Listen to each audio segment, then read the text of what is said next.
Hello, dear students. I am Devinder Kaur, Associate Professor in Economics at Government PG College, Sector 1, Panchkula, Haryana.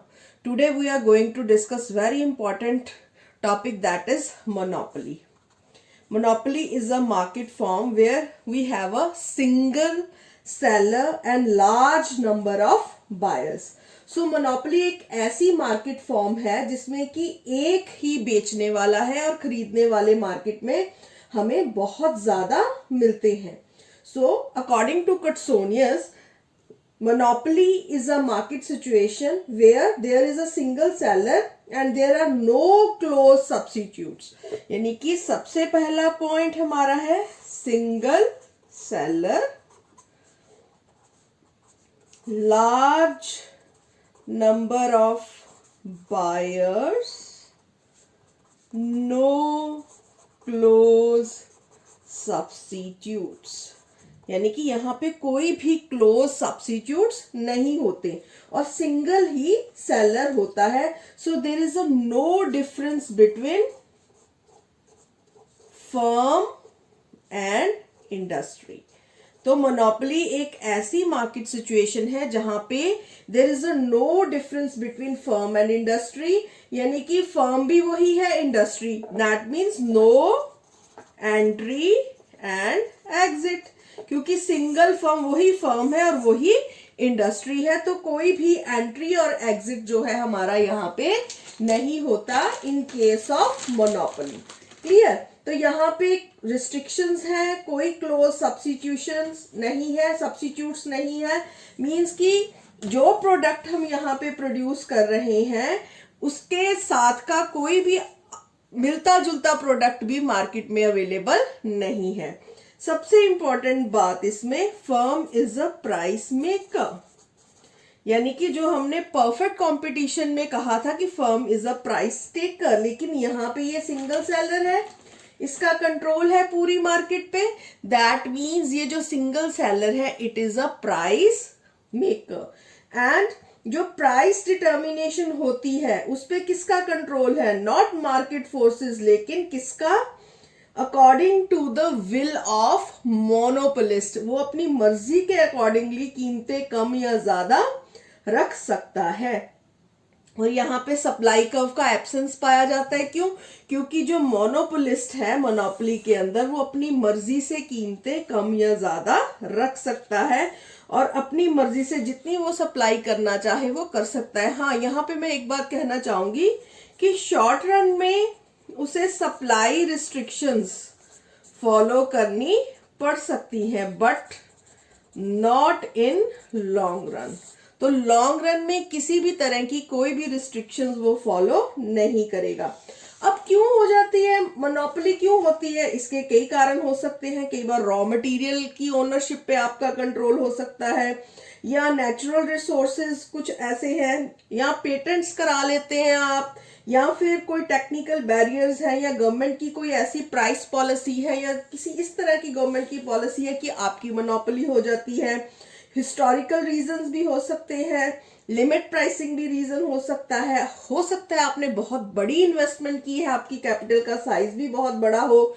तो ये सारे reason बनते हैं. अब हम बात करते हैं मोनोपोली के केस में हमारा AR और MR कर्व क्या होता है. अब मोनोपोली के केस में जो डिमांड कर्व होता है, यानी कि उस प्रोडक्ट की जो डिमांड है वही हमारा AR कर्व होता है और MR हमेशा AR से कम होता है. तो ये डाउनवर्ड स्लोपिंग ही मिलेंगे हमें एवरेज रेवेन्यू कर्व और मार्जिनल रेवेन्यू कर्व. कब? In case of monopoly. ये एक्स एक्सिस पे हमारा आउटपुट है और वाई एक्सिस पे हम क्या ले रहे हैं? अपने रेवेन्यू ले रहे हैं. तो आप देख सकते हैं यहाँ पे अपनी इच्छा के अकॉर्डिंगली जो कीमत है, जितना आउटपुट प्रोड्यूस करना चाहे मोनोपोलिस्ट, उसके अकॉर्डिंगली वो अपनी प्राइस जो है वो रख सकता है. तो इसके अकॉर्डिंगली वो आउटपुट जो है OQ प्रोड्यूस करेगा जो उसने प्राइस अपनी फिक्स की है. तो ये भी डिपेंड करता है कि मार्केट में डिमांड कैसी है, इलास्टिसिटी ऑफ डिमांड कैसी है, उसके अकॉर्डिंगली जो मोनोपोलिस्ट है वो अपनी कीमतें जो हैं वो फिक्स कर सकता है अंडर मोनोपोली। अब हमने इक्विलिब्रियम की बात करनी है, प्राइस की बात हो गई, आउटपुट की बात हो गई, अब इक्विलिब्रियम की बात हम कर लेते हैं। मोनोपोली के अंदर इक्विलिब्रियम जो है हम शॉर्ट रन और लॉन्ग रन दोनों में देखते हैं, और इसमें भी टीआर और टीसी अप्रोच भी है, एमआर और एमसी अप्रोच भी है, जैसे कि हमने परफेक्ट कंपटीशन में किया था। टीआर टीसी अप्रोच सेम है परफेक्ट कंपटीशन की तरह, हम उसको रिपीट नहीं कर रहे। एमआर एमसी अप्रोच में देख लेते हैं, यहां पे भी इक्विलिब्रियम की कंडीशन सेम रहेंगी, MC should be equal to MR, और MC cuts MR from below या इसके मिनिमम पॉइंट से। लेकिन फर्क किस चीज का आएगा, एआर और एमआर कर्व क्या मिलेंगे हमें, downward sloping from left to right. Perfect competition में क्या थे, they are parallel to X axis, ये हमने देखा था हमारे प्रीवियस लेक्चर्स में जब हमने प्राइस डिटर्मिनेशन और इक्विलिब्रियम की बात की थी अंडर परफेक्ट कंपटीशन। तो अब हम बात करते हैं मोनोपोली के केस में, शॉर्ट रन में जो है प्राइस डिटर्मिनेशन और इक्विलिब्रियम की बात करते हैं। तो शॉर्ट रन में भी जो मोनोपोली में जैसे हमें परफेक्ट कंपटीशन में 3 सिचुएशंस का सामना करना पड़ा था, ऐसे ही मोनोपोली में भी हमें 3 सिचुएशंस का सामना करना पड़ सकता है शॉर्ट रन में। रीजन बीइंग, जैसे कि हमने कहा कि प्राइस पे तो मोनोपोलिस्ट का कंट्रोल है, लेकिन जो रॉ मटेरियल्स हैं शॉर्ट रन में सभी फैक्टर्स जो हैं वो वेरिएबल नहीं होते, कुछ फिक्स्ड होते हैं। तो उन कंस्ट्रेंट्स को लेते हुए ये वाली 3 सिचुएशंस जो हैं वो उत्पन्न हो सकती हैं। तो अब हम इन तीनों सिचुएशंस को वन बाय वन जो है वो एक्सप्लेन करेंगे। फर्स्ट है सुपर नॉर्मल प्रॉफिट। तो जैसे कि मैंने आपको बताया, यहाँ पे हमारे रेवेन्यू कर्व क्या होंगे, downward sloping from left to right. Okay, अगर ये हमारी एवरेज कॉस्ट है, ये हमारी मार्जिनल कॉस्ट है, इक्विलिब्रियम पॉइंट कहां पे होएगा, where MC cuts MR, so this is the point of equilibrium. तो ये हो जाएगा हमारा इक्विलिब्रियम आउटपुट, कितना है हमारा ओ क्यू। अब प्राइस देख लेते हैं, प्राइस और रेवेन्यू क्या होते हैं, सेम। ओके, तो एआर कर्व को यहां पे टच कर रहा है, तो दिस इज द प्राइस। तो ये हो गई हमारी इक्विलिब्रियम प्राइस। तो हमारी प्राइस भी डिटरमिन होगी, आउटपुट भी। अब हम देख लेते हैं सिचुएशन क्या है। अब यहां पे देखते हैं, एवरेज कॉस्ट हमारी है सी क्यू, एवरेज रेवेन्यू है हमारा L Q, average revenue is greater then average cost, that means कि हमें क्या हो रहे हैं, सुपर नॉर्मल प्रॉफिट। कितने हो रहे हैं, PLCM, PLCM अमाउंट के हमें सुपर नॉर्मल प्रॉफिट हो रहे हैं। क्यों, क्योंकि LC अमाउंट जो है हमारा रेवेन्यू ज्यादा है पर यूनिट, टोटल आउटपुट के साथ मल्टीप्लाई करेंगे तो ये आ गया हमारे पास PLCM। So this is the super normal profit. Why, because revenue is greater than what, cost. अब हम देख लेते हैं next situation, that is normal profit. ये हमारा AR कर्व है, ये हमारा MR कर्व है। अब ये है हमारी एवरेज कॉस्ट, ये है हमारी marginal cost, this is the point of equilibrium जहां पे MC MR आपस में कट कर रहे हैं।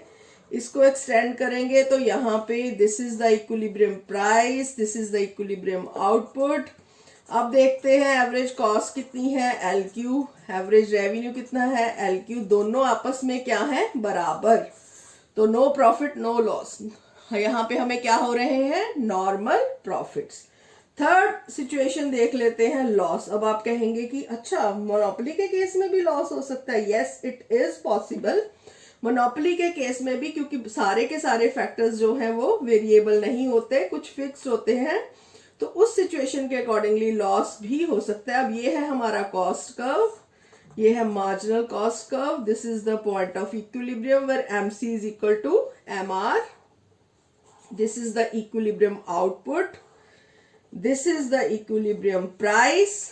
और अब इसको आगे एक्सटेंड करेंगे तो हम देख सकते हैं, ये देखिए एवरेज कॉस्ट कितनी है हमारी यहाँ पे LQ, एवरेज रेवेन्यू कितना है RQ। तो कॉस्ट कितनी ज्यादा है, LR अमाउंट की कॉस्ट पर यूनिट ज्यादा है। इसको टोटल आउटपुट OQ के साथ मल्टीप्लाई करेंगे तो MLRP, ये क्या है हमारे लॉस, ये हमें लॉस हो रहा है क्योंकि कॉस्ट हमारी रेवेन्यू से ज्यादा है। अब यहाँ पे एक और इंपॉर्टेंट पॉइंट आता है शट डाउन पॉइंट, यानी कि अगर this is the average variable cost, तो यहाँ पे R पॉइंट जो है यहाँ पे हम देख सकते हैं कि हमारी जो एवरेज वेरिएबल कॉस्ट है वो हमारे एवरेज रेवेन्यू के बराबर है। तो ये पॉइंट जो है that will be the shut down point. इस पॉइंट के बाद यानी कि इससे ज्यादा लॉस, इतना लॉस तो हम मिनिमम लॉस जो है बियर कर सकते हैं।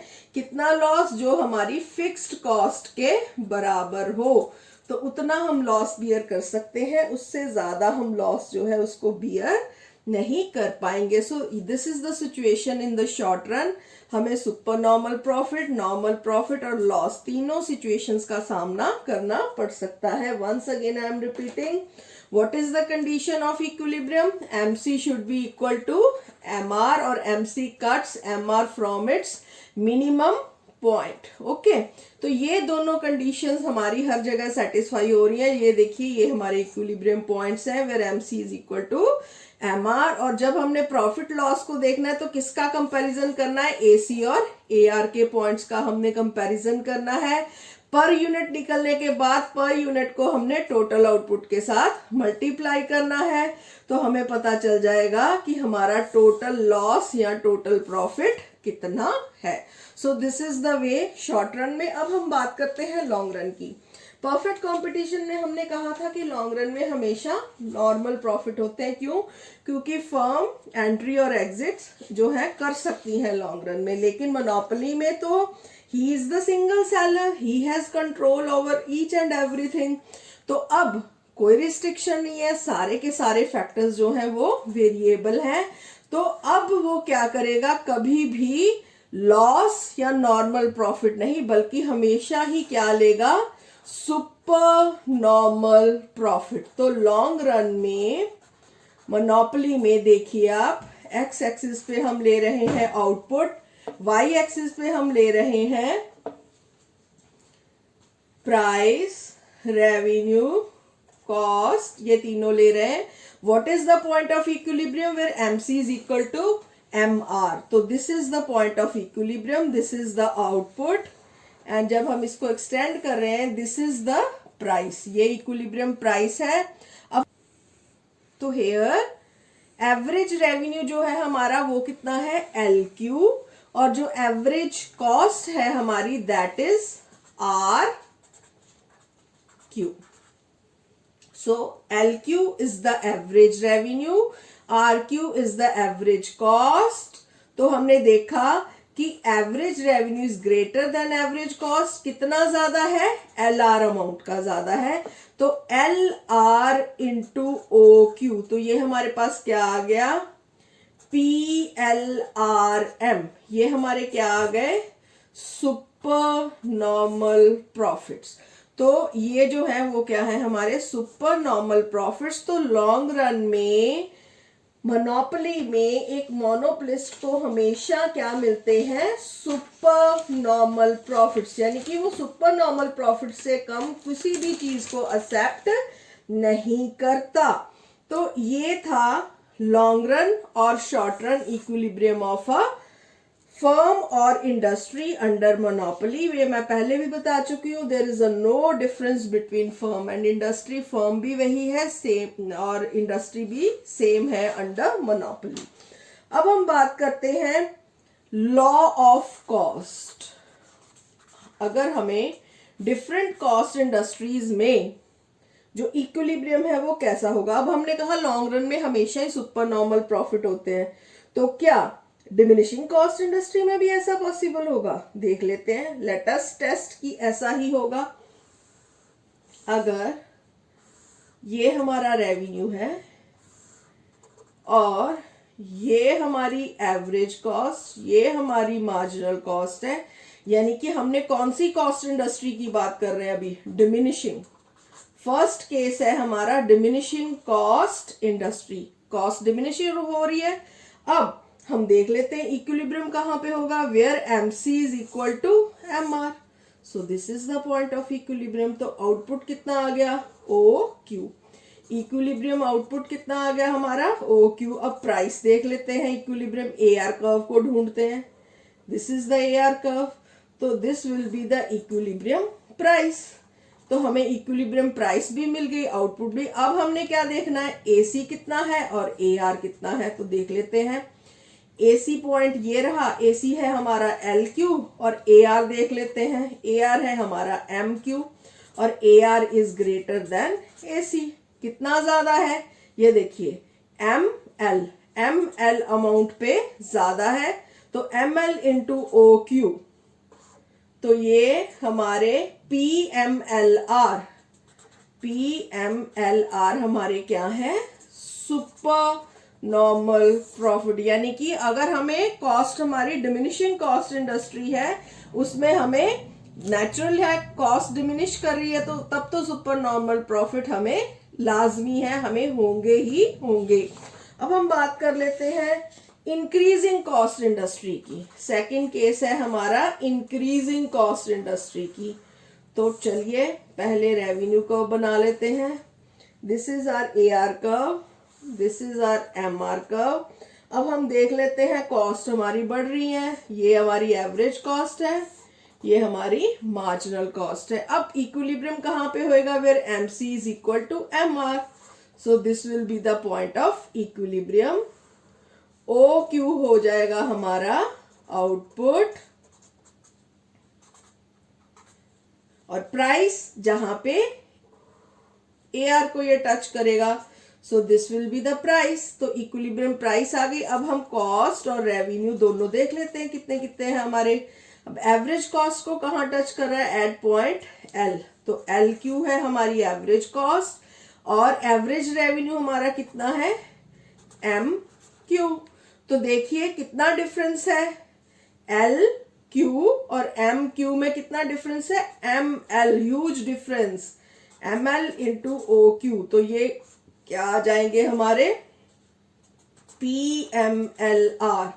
This will be the super normal profit. यानी कि इंक्रीजिंग कॉस्ट इंडस्ट्री के केस में भी हमें क्या मिलेंगे, only and only super normal profit. तीसरा केस हमारे पास कौन सा रह गया, कांस्टेंट कॉस्ट इंडस्ट्री। तो ये AR है, ये MR है, ये क्या है, AC MC, यानी कि कांस्टेंट है कॉस्ट हमारी। तो देख लेते हैं यहाँ पे भी आउटपुट हमारा कहां पे होएगा, where MC is equal to MR। So this is the equilibrium point, this is the equilibrium output and this is the equilibrium price. तो अब यहाँ पे देख लेते हैं AC कितना है हमारा, EQ, AR कितना है हमारा, LQ। तो AR is greater than AC, कितना, LE अमाउंट का, LE into OQ। So these are PLEMRR, super normal profits. तो देखिए थर्ड केस में भी, कांस्टेंट कॉस्ट इंडस्ट्री के केस में भी हमें क्या मिल रहे हैं, सुपर नॉर्मल प्रॉफिट्स। तो इन एनी केस मोनोपोली में हमेशा हमें क्या मिलेंगे, सुपर नॉर्मल प्रॉफिट्स। तो इस तरह से हमने देखा कि मोनोपोली में इतना पावरफुल है मोनोपोलिस्ट, क्योंकि उसका अकेला ही वो सिंगल सेलर है, वो पूरी की पूरी मार्केट को कंट्रोल कर सकता है। तो उसके अकॉर्डिंगली हमेशा ही उसको सुपर नॉर्मल प्रॉफिट्स मिलते हैं। तो दैट मीन्स यहाँ पे मोनोपोली पार भी देखी जाती है। मोनोपोली पार अगर हम लर्नर के मेजर के अकॉर्डिंगली देखें, price minus marginal cost upon price, तो ये उसकी डिग्री ऑफ मोनोपोली पार है। Higher the degree of monopoly power, higher the control on the market. तो जितनी ज्यादा डिग्री ऑफ मोनोपोली पावर होगी उतना ही उसका मार्केट पे कंट्रोल होगा। जब अगर हम इस फॉर्मूले को एलैबोरेट कर दें तो ये हमारे पास ऐसे आता है, तो यानी कि there is an inverse relationship between monopoly power and elasticity of demand. अगर इलास्टिसिटी ऑफ डिमांड ज्यादा होगी तो मोनोपोली पावर कम होगी, अगर इलास्टिसिटी ऑफ डिमांड कम होएगी तो मोनोपोली पावर ज्यादा होगी। तो दोनों में इनवर्स रिलेशनशिप है। तो अगर लेस इलास्टिक डिमांड होगी तो मोनोपोली पावर उतनी ही स्ट्रांग होगी, अगर मोर इलास्टिक डिमांड होगी तो मोनोपोली पावर उतनी ही कम होगी। इसको हम सुपर नॉर्मल प्रॉफिट से भी कंपेयर कर सकते हैं, यानी कि बेन्स कहते हैं अगर आपके जितने ज्यादा आपका सुपर नॉर्मल प्रॉफिट होगा, higher the super normal profit portion, जितने ज्यादा सुपर नॉर्मल प्रॉफिट उतनी ही ज्यादा आपकी डिग्री ऑफ मोनोपोली पावर, उतना ही आपका कंट्रोल रहता है। अब हम बात करते हैं अगर प्राइस डिस्क्रिमिनेशन की। अगर he is the single seller and he has control over the price, that means price discrimination is possible. What is price discrimination? यानी कि जब हम अलग अलग बायर से अलग अलग प्राइस लेते हैं। प्राइस डिस्क्रिमिनेशन का क्या अर्थ है? अगर हम इसकी डेफिनेशन देखें, price discrimination refers strictly to the practice by a seller to charging different prices from different buyers for the same good. Same good के लिए आप different prices charges करते हो, यानी कि एक ही वस्तु है लेकिन उसके लिए आप 5 तरह की मान लीजिए कीमत मांग रहे हो, तो दैट इज प्राइस डिस्क्रिमिनेशन। ये पर्सनल भी हो सकता है, ये जियोग्राफिकल भी हो सकता है कि आप पहाड़ों पर चीज महंगी बेचो और प्लेन एरिया में आप सस्ती बेचो। तो बहुत सारे रीजन हो सकते हैं। यूज के अकॉर्डिंगली भी हो सकता है, जैसे इलेक्ट्रिसिटी है, अगर आप घर के लिए यूज करते हो तो वो सस्ती है और कमर्शियल पर्पस के लिए यूज करते हो सरकार वो महंगी दरों पे आपको देती है। सिमिलरली आप टाइम के अकॉर्डिंगली भी प्राइस डिस्क्रिमिनेशन कर सकते हो। जब बहुत ही ज्यादा इंपॉर्टेंट टाइम है, बहुत शॉर्ट नोटिस पे अगर कोई काम करना है तो वो महंगा हो सकता है, अगर इसमें टाइम टेन्योर है तो वो सस्ता हो सकता है। तो इसकी भी डिग्रीज होती है, first degree, second degree, third degree. 3 तरह की प्राइस डिस्क्रिमिनेशन आप कर सकते हो। फर्स्ट डिग्री का क्या मतलब है? जब आप हर एक यूनिट की प्राइस डिफरेंट लगाते हो, यानी कि सब, अगर आपके पास 10 यूनिट्स है, 10 के 10 यूनिट्स की प्राइस डिफरेंट है। सेकंड डिग्री है जब आपकी कि आप ऐसे प्राइस को लगाते हो कि एक को ज्यादा पे करना पड़ रहा है और दूसरे को उसके कंपैरेटिवली कम पे करना पड़ रहा है। जैसे कि मैंने इलेक्ट्रिसिटी की भी आपको अभी एग्जांपल दी कि यूज के अकॉर्डिंगली। और थर्ड डिग्री में आप डिफरेंट मार्केट, सब मार्केट्स, ग्रुप्स में जो है उसको डिवाइड कर लेते हो, हर ग्रुप से आप डिफरेंट प्राइस को चार्ज करते हो। तो कंडीशंस क्या हैं, कब आप प्राइस डिस्क्रिमिनेशन कर सकते हो? सबसे पहले तो आप मोनोपोलिस्ट हो, मोनोपोली होना बहुत जरूरी है। दूसरी बात, सब मार्केट्स होना जरूरी है, एक ही मार्केट नहीं, सब मार्केट्स हो। इलास्टिसिटी ऑफ डिमांड भी डिफरेंट होनी चाहिए डिफरेंट मार्केट्स में, उसके अकॉर्डिंगली आप प्राइसेस अलग लगा सकते हो। सिमिलरली आप जो है लीगली आपके पास राइट होना चाहिए कि आप अलग अलग ले सकते हो।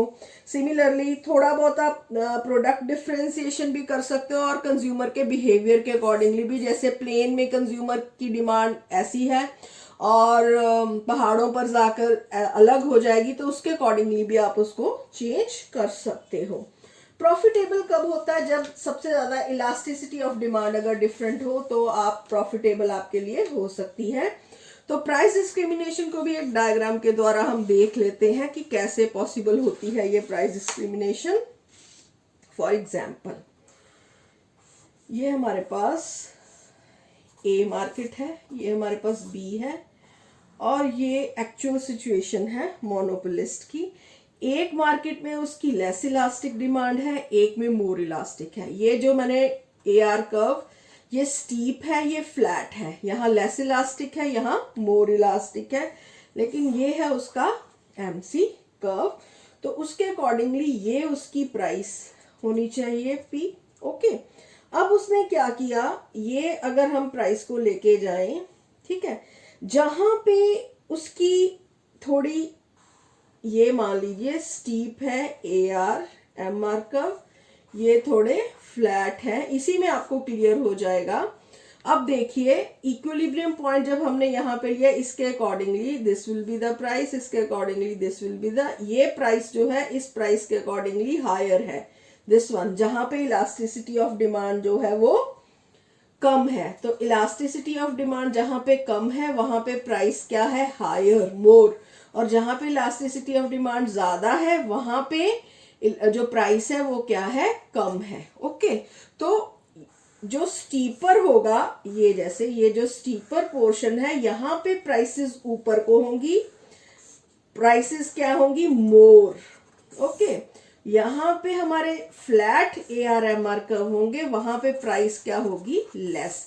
तो इलास्टिसिटी का आपने ध्यान रखना है जब भी आपने ऐसी मार्केट सिचुएशन में देखना है कि डिफरेंट इलास्टिसिटी के साथ प्राइसेस भी डिफरेंट हो गई। तो देखा आपने कि कैसे पॉसिबल है कि उसने ये वाली प्राइस तो कॉमन है लेकिन उसने यहाँ पे कम और यहाँ पे ज्यादा प्राइस को लिया, क्यों, यहाँ इलास्टिसिटी कम है, यहाँ इलास्टिसिटी ज्यादा है। सो this is the most important portion. अब लास्ट बहुत ही इंपॉर्टेंट पोर्शन हम बात करने जा रहे हैं डंपिंग की। अब ये डंपिंग क्या होता है, डंपिंग का मतलब होता है कि आपकी खुद के देश में तो मोनोपोली है, इंडिया में जो आप प्रोडक्ट बेच रहे हो उसमें आपकी मोनोपोली है। ओके, तो ये होम कंट्री ले लो, लेकिन जब आप बाहर चले जाते हो, फॉरेन में चले जाते हो, तो वहां परफेक्ट कंपटीशन है। तो दैट मीन्स कि डंपिंग का क्या यहाँ पे मतलब है, अगर ये हमारा MC कर्व है, मोनोपोली के केस में this is the point of equilibrium, okay, और फॉरेन कंट्री के केस में this is the point of equilibrium, ये होम कंट्री का इक्विलिब्रियम है। तो आप देखिए, होम कंट्री में आप OQ आउटपुट दे रहे हो, कौन सी कीमत पर, OP प्राइस पे, लेकिन फॉरेन कंट्री में आप क्या कर रहे हो, आउटपुट भी ज्यादा दे रहे हो QF, और प्राइस भी कम दे रहे हो।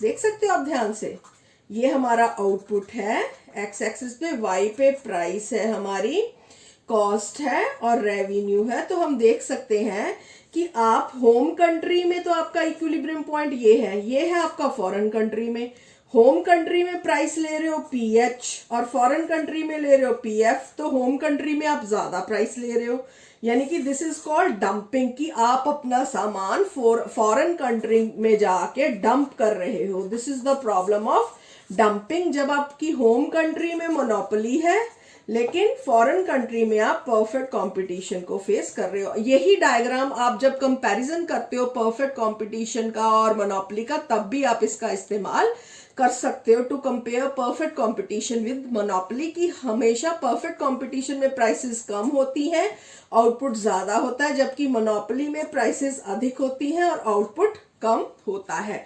तो सेम डायग्राम के साथ आप उस सिचुएशन को भी एक्सप्लेन कर सकते हो। सो this is all about the monopoly. Thank you.